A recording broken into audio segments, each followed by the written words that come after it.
What's going on, YouTube? This is Eddie Robinson with Divine Specialties, and Divine Specialties is a landscape slash masonry, which we do landscape installs and maintenance, and the masonry is pretty much repairs and small brick projects, stone block, whatever you get.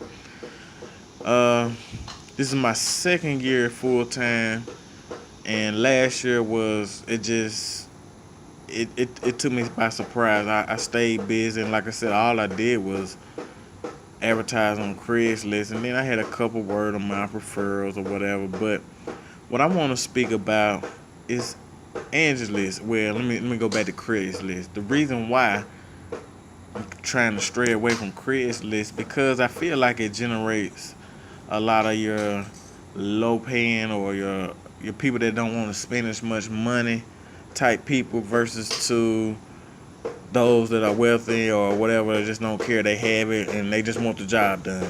Which I'm not saying all of them that I get off Craigslist are bad. They're not all just good, but who don't want to save money? I want to save money too, so hey. But anyway, so over the winter, I've been on YouTube listening to different guys talk about advertising and whatnot, and people were recommending Angie's List. So let me talk about my experience with Angie's List.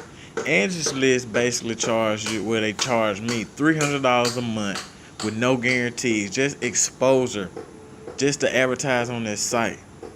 And I have not received not one single dollar generate off of using Angie's List.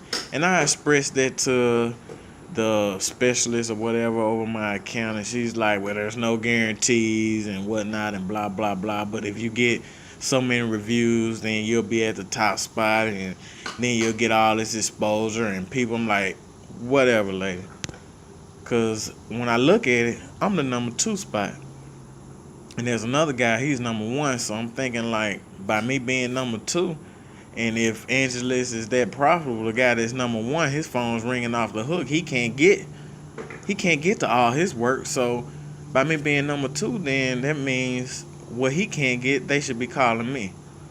But like I said, 3 months, I haven't made not 1 cent. I'm ready to cancel them and just be done with it because it's not profitable. That $300 I can put back into my business, equipment, or paying my bills or just saving it. It's just not worth it, guys. Do not go with Angie's List. Do not be sucking into it unless you just got the money to blow. Angie's List is not worth it. It's not where it's at. At least it's not for me. Now, there may be some that might speak about, well, Angie's List, this and that. It's not worth $300. They're charging members to find they're getting money on both ends. They're charging the contractor, and they're charging the people, the consumer. They're just greedy, if you ask me.